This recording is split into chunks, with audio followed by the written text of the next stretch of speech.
Friday night college football pregame.tv features the matchup between Hawaii and BYU. The BYU Cougars laying 27.5, total of 50. He's Vegas runner. I'm Scott Spreitzer. We're going to break this game down over the next couple of minutes. In fact, I got a free pick on this Friday night battle. Now, we've got an interesting matchup here because you've got Norm Chow, the head coach of Hawaii, who spent 27 years in the press box as an assistant for Lavelle Edwards at BYU. He finally gets a head coaching job in his home state of Hawaii after being all over the place when it comes to being an assistant coach. And I'm a huge Norm Chow fan. I think he's a great quarterbacks coach, and I think Phillip Rivers with the San Diego Chargers will attest to that.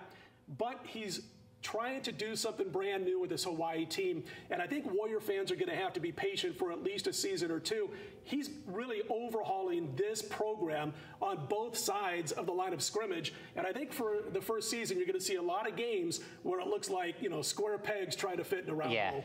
Yeah, I agree with you 100%. When we hear Hawaii, you usually come to the conclusion they're going to be able to score. Right. You know, Hawaii has offense. They just can't stop anybody. And when you look at the names, the quarterback, running back, skill position players, you'd think this season would be the exact same thing, that they're going to put up points, but they're not going to be able to stop anyone. That's just not the case this year, and I credit it to what you said.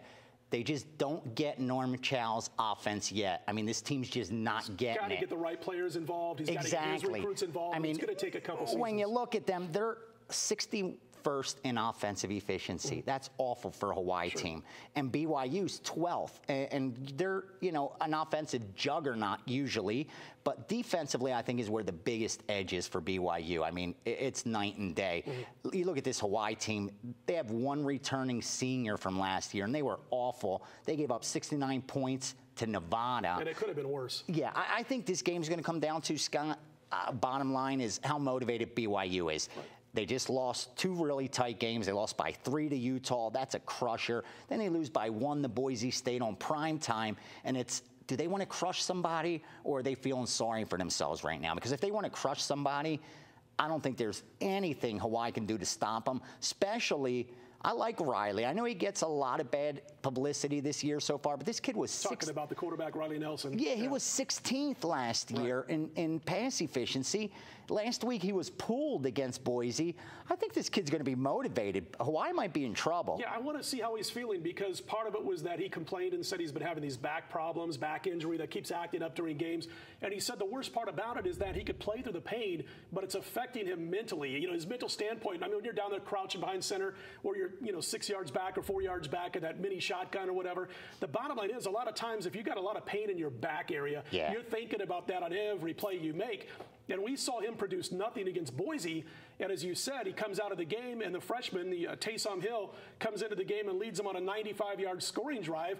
Their only score of the game against Boise State for the BYU offense. You know, you mentioned it, whether, and I think Taysom Hill is going to see action in this, is what my point was, whether he starts or not. I think you're going to see Hill come into this game and getting some time from Riley Nelson, the normal starting quarterback, if Nelson is able to go as a starter. So I think you're going to see both quarterbacks, even if Nelson is healthy, and I think that helps BYU in this game. But you talked about the mindset of where BYU is going to be off those 2 tough losses. If you're Bronco Mendenhall, and he's been around a lot, he was at BYU as an assistant, he was at New Mexico for a little while, he's got to take it upon himself in that locker room after the game, immediately after the game when they lost to Boise State, and say, this one's on me, fellas. You played your tails off, and I called the wrong call by having you guys go for 2 at the end of the game. When we could have taken it to overtime. And I think he's got to put that on his shoulders. I think he will, and I think that's something he probably did in the locker room after the game, and did the next few days of practice, and said, that one's on me. And I think that's how you get your team over the fact that they lost the game, so they don't feel like they failed, but that they were put in a position they shouldn't have been by their head coach. Does the total drop-in scare you? Because personally, I think the 27.5, the only way I could play this is lay the points with BYU, because they're just better at every single position. I mean, they're loaded in the backfield. 3 of the 4 top guys from last year are back.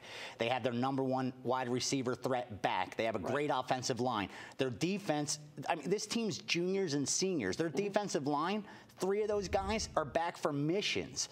These are grown men against boys. You know what I mean? These are grown men playing against boys. I think if BYU wants to put it on them, winning by 5 touchdowns is not a stretch at all. The only thing is, you know, with the total dropping a little, is this telling us it's an unmotivated BYU team, or is it just telling us that Hawaii's not going to score much? Well, I think that's what's going to happen. I mean, if you're backing BYU because it is Norm Chow and they don't want to put a big one on him, a big hurt on Norm Chow, Mendenhall knows Chow very well from their BYU days. But the bottom line is, I think if you have BYU, you're hoping this game is like 17-7 at the half. Because if they're up big at the half, if they're up 27-zip, back door I think it's one of those, up. Yeah, and it's one of those deals where BYU's just handing the ball off all game. But I've got a free pick. Enough of the talk about it. Let's get to the free pick. Give it to me. Well, I suggest laying the points with BYU in this game. I think it's going to be one of those 38-7, 41-7 type of games in favor of the Cougars. One of the problems for Hawaii, besides the fact that Norm Chow is changing everything around, is that he's got two banged-up wide receivers, including Billy Ray Stutzman, who's his number one go-to guy as far as who they're going to pass the ball to. He's the guy that not only moves the chains for Hawaii, but also is the deep threat. So they're without any deep threats. Norm Chow's already said he wants to run the football more this season. And I think it just plays right into BYU getting just what the doctor ordered and being able to win this game by about 31 to 34 points. Lay the chalk with the Storming Mormons. There you go. He's Vegas runner. I'm Scott Spreitzer. We're here all weekend long. College football, we're going to feature Texas and Oklahoma State. That's coming up next right here at pregame.tv.